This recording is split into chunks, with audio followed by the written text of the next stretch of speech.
SwayamPrabha. Digital India. Educated India.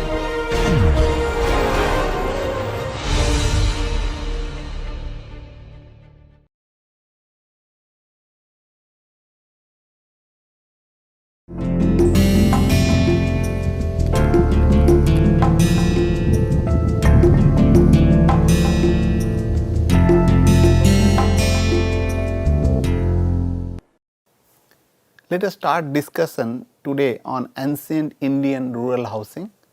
And if you recall that in earlier lectures we had discussed about basic needs, that is your agriculture and also textile. And let us start this lecture with a thought process from Mahatma Gandhi, who says, I do not want my house to be walled in on all sides and my windows to be stuffed. I want the culture of all lands to be blown about my house as freely as possible, but I refuse to be blown off my feet by any. It is very important that we should learn from others, as our Veda says, but at the same time we must retain the fundamentals of our culture, heritage and scientific tradition.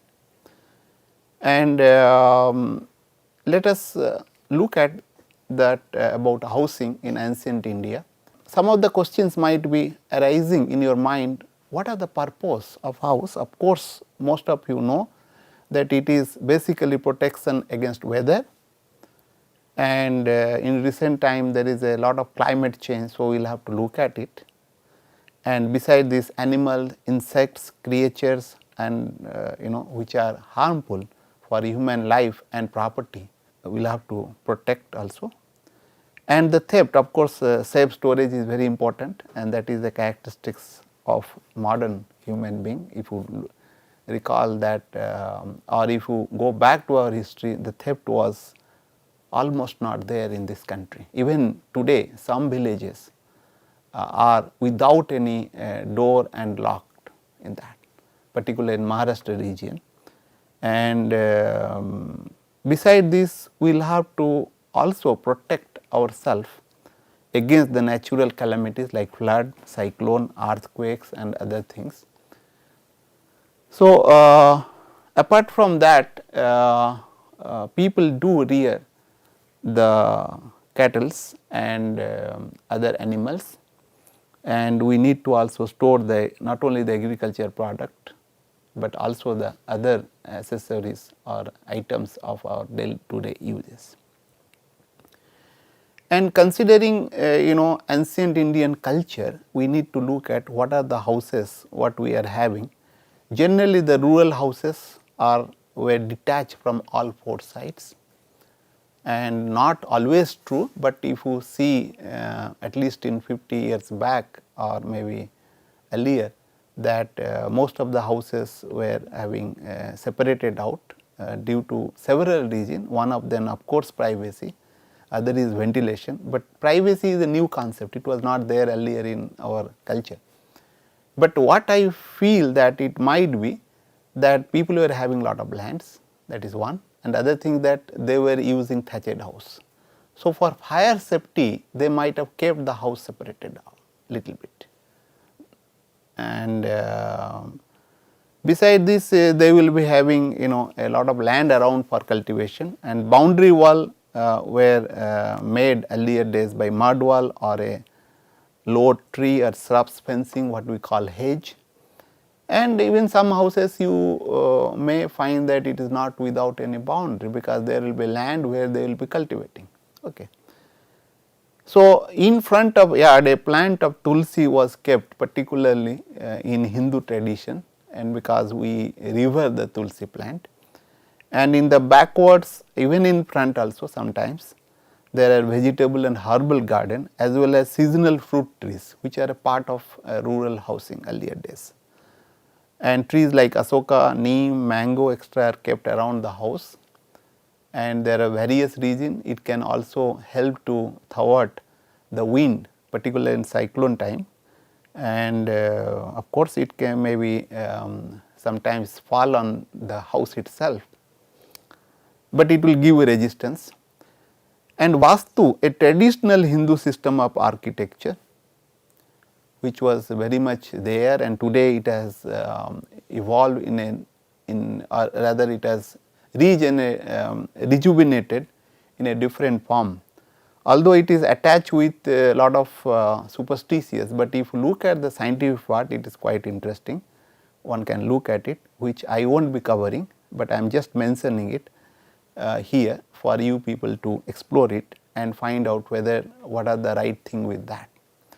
And this Vastu, which is a Hindu system of architecture, helps to integrate the architecture with the mother nature, and which encompasses a flexible design guidelines not only for the space, sunlight, flow, and also its functionality or the function.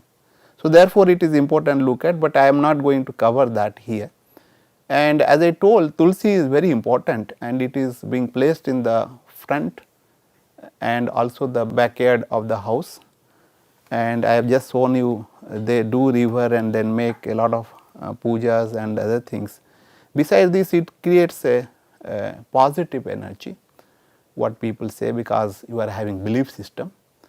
And Ayurveda's best herb after Amrit, and it has been proven scientifically, Tulsi is medicinal, very great medicinal plant, and it is a sure solution for cough and cold in human body. I have tried because last 3-4 years I am experimenting with myself, and I have not taken any antibiotic medicine, and whenever I am having cough and cold due to the seasonal variation, I just resort to the Tulsi, and it is a cure for several other diseases, as I learned from the Ayurvedic books. So, one has to look at it. So, it is very important, that should be a part of our house.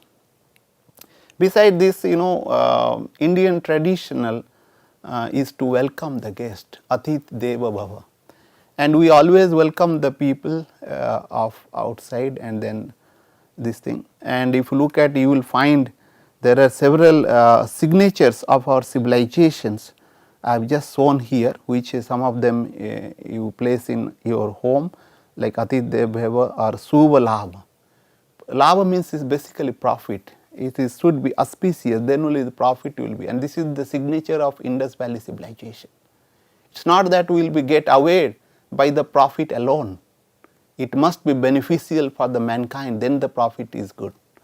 So, beside this, there is a yantras which is shown here in this place, and which is having a lot of importance related to our culture and heritage, particularly in tantric systems. It is lot of importance is there. I am not going to discuss about it.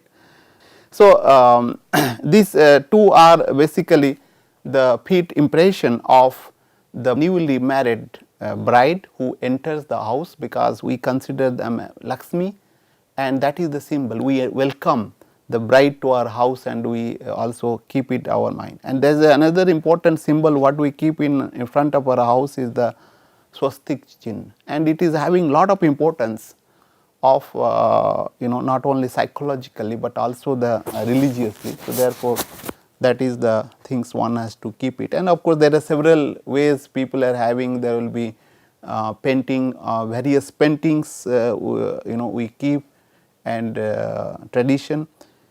And because this brings happiness and pleasant environment inside the house, and this kind of symbols what we use as a part of our culture, and some of the goddesses and other things, that brings positive energy inside the house, which is very important. So, why we need to look at and rethink about ancient Indian housing?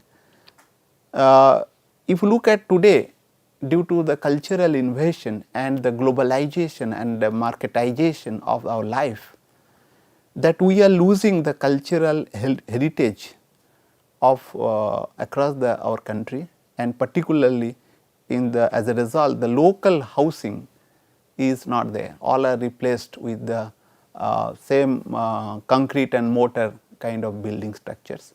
Earlier days, if you look at from Kashmir to the Kanyakumari, each state or each place will having their own tradition of making houses, which are depending on their weather condition, depending on their culture and other thing. Today it is not the case. So, as I told, modernization is really throwing all our cultural way of designing and developing the house from our life, and we are just copying and pasting and forgetting about our tradition knowledge which were there for together, and is just going to dustbin, and we do not have a documentation for that. That is very important. I must urge upon you people, whoever having having some interest in this, they should document the way of making not only the house, but also the other traditions, so that at least it will be written. And beside this, most of the houses today are not ventilated properly. They are all sandwiched between two houses, and not many these things are, and it is not hygienic to larger extent, let me tell you.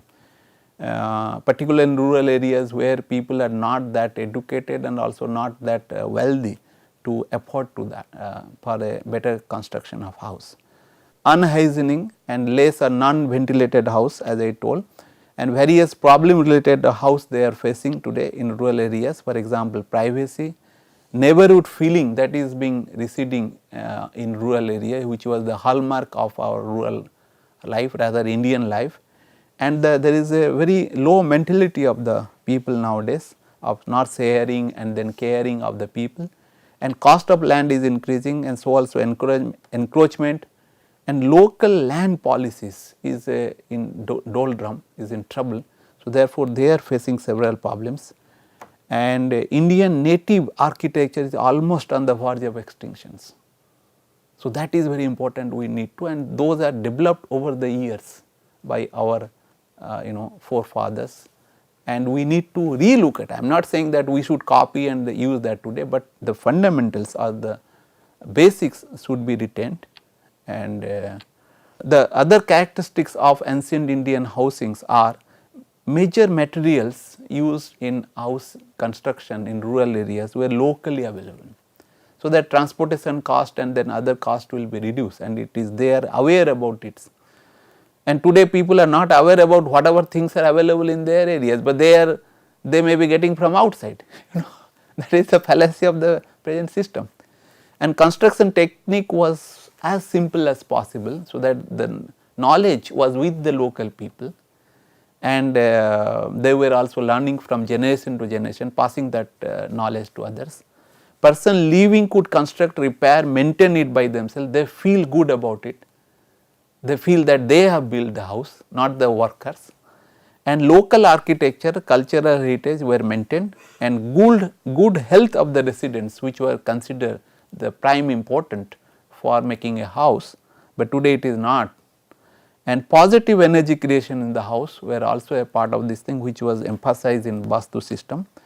And spirituality and attachment in the family, because when you do together and you own that house, own means literally owning, not that owning only from the investing money and then making a house, but you feel that I have made this, and then that part attachment is important. And which is important, that values of human life were preserved, which is at stake today. So, that is the things we need to, therefore, we need to look at our ancient Indian way of making house and maintaining house. So, if you look at major components of ancient Indian house are basically floor, wall and roof. Of course, here I have shown you something about that. This is your roof, and these are the wall. Of course, the floor is here, like which is you can say baranda kind of things. So, rural material house basically stone and bricks.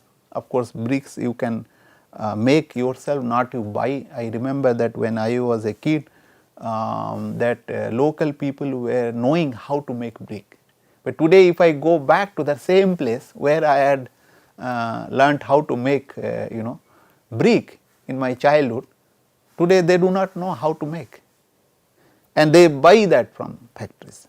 And mud, which is plentifully available, and wood, bamboo and agricultural waste were being used for making houses, and which was basically sustainable. and even the brick you can to some extent sustainable, of course stone is not sustainable. And today what we use are not sustainable, and earlier days houses were sustainable. Let us see that what do we mean by mud, because today we are not aware about the mud, and earlier days mud was the part of life, not only for agriculture, for making houses and having pond, and then several other things is a part and parcel of our life. So, mud is basically a mixture of different kinds of soil. It can be loam, it can be silt, it can be clay, of course you will have to add some water kind of things. And when you say it is a mud brick, basically we call mud brick means which is not baked. Of course today we are using baked mud brick, and when it is not baked it is known as adobe, and it can be made by mixing mud with water and placing this mixture into a mold. Like for example, here this is the mold, and in which this will be, the mud will be packed, and then it will, for getting the shape of that mold, particular shape, and then allowing it to dry in open air with the help of course sun drying. And people do add this straw and then some kind of a rice husk and other things, and straw is used as a binder within the brick, as it adds a support to the lattice, because whenever a brick is subjected to a force, right, the straw will redistribute the force throughout the brick and decreasing the chance of breakage, and these are the traditionally is being used, and that also similarly sawdust and other agricultural waste being added to the mud also for making brick. So, this is a house which is made out of mud, not only the wall, also the roof in Punjab, even still in some places being used, and of course this is a pakka house, and there is a kacha house also, like this is basically mud wall, and this is a thatched basically thatched roof, but here the roof is flat and also it is made of mud kind of things. We will be discussing about it. Why do we use mud for construction of house? Because it is easily available for community participation and used by unskilled labor. If you look at earlier days in the rural areas, we are having ponds. For maintaining ponds, you need to sometimes remove the what you call mud from the pond, and those mud generally were taken by the people who wants to make the construct the house. And it is a very total system cycle was there, and it is beautifully narrated in several places, some kind of things, but unfortunately today the pond is not there, and even the mud from the bottom of the pond is used for the field for agricultural purposes also. And it is this adobe or the sun dried bricks are easy for cutting and turning or adjusting the dimension of mud brick, unlike the other one which is little difficult, but you can use also, that is the baked mud, and no energy is required for making the mud brick. Mud brick means I am talking about adobe, right. As the solar energy is used for drying, and cost wise it is like a lot of saving, almost 40% cost as compared to the brick, and the use of mud in building a good acoustic and insulation, it is basically gives a very good insulation, so the temperature will be lowered down, unlike the concrete which will be absorb the heat and then kind of thing, and thermal insulation areas and act as a natural domestic air conditioner kind of things, and hence suitable for tropical and subtropical like areas like in India. India today people are using glasses for the window pane and then other brick and of course the mortars and cement they are using. Earlier days we are using lime and or the mud, which is the better material as compared to Portland cement today, and self sustainable and eco friendly, because it is eco friendly. You need not to make anything to burn the fuels or something to do that. So, therefore, it is very important to use mud, and mud is a part of our culture and we always revere it as a part of our rituals. So, if you look at the thermal design of a rural house, and you can think of like this is a roof, of course, this is made of mud, right, mud wall, and the roof is a thatched house, thatched roof, and there is a overhang here. If you look at, this is the wall and this is the overhang. Now, why this overhang is there? Why not it will be just end wherever the wall is getting ended? And it is having, because it will protect the wall and other regions from the heating of the thermal, particularly in summer. And not only that, when you are using the mud wall and you are using adobe or the sun dried mud brick, then you will have to take care that water should not fall on the wall, it will damage it. So, that is another reason. So, let us look at thermal side, and when you look at, let us say we will talk about summer, which is June 21, the sun path will be from east, this side it will be going, of course, this is at the middle of the day and then it will coming down, and in December it will be just in the angle will be different and it will be here somewhere, and then if you look at shadow wise it will be changing. Of course, this is the east side, keep in mind, this is your east side and this is your west, similarly this is your north and this is your south. Now, if you look at June 21 is the mid summer, hence construction of overhangs or the eaves, what I told, this is the overhang, and helps to obstruct the summer sun rays, but in winter due to inclined sun, the sun is at a different smaller angle, it does not obstruct the sun rays to keep the house warm. That means, in the summer it will protect the house from the sun rays, so that it will not really heat it up, but in the winter it will allow the sun rays to enter into house and keep it warm. What a beautiful design it is, right. But today we are making house, we are not thinking about it, okay. Right. This is the same figure I am just doing. If you just rotate that inclined roof, if I will put house by 90 degree, the like this, if I say this is your east here, right, and this is your west, my house will be like doors are to the south, right, and of course, the windows and other thing will be north side and the east and west side. If you do that, morning sun will come on eastward inclination, right, and evening sun will come to the west side, it will come morning here, and morning from the east and then we will go to the west, that is the normal thing in the summer, and winter will be like that way. So, that what will happen if you look at the, of course, this is taken for the 40 degree latitude, right, because that is corresponding to Indian condition. Of course, it will vary from region to region, that angle, but let us consider this angle. So, June 21st the sun rays will come directly here and it will heat the plinth area, this is your plinth area, then your wall is not affected by the sun rays, and provided this overhang is here, right. But suppose it could have been not there, then it could have been fallen here, whole building, it could have not. But in the winter what happens, this rays is having different angle, that is 26.6 degree kind of thing. So, then it will enter the inside and it will warm.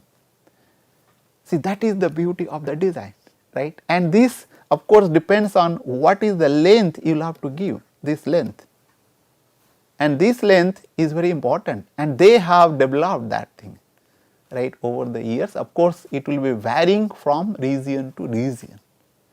It is not that they are knowing that precisely at that time, I guess, but they are knowing what is to be done. That is the beauty of the thing, traditional knowledge, but we do not know in modern time. Whenever we make a house, we will not overhang, right, and say, oh, it is hot. Of course, due to global warming there is a rise in temperature, but we need to relook at this traditional wisdom of making houses. right.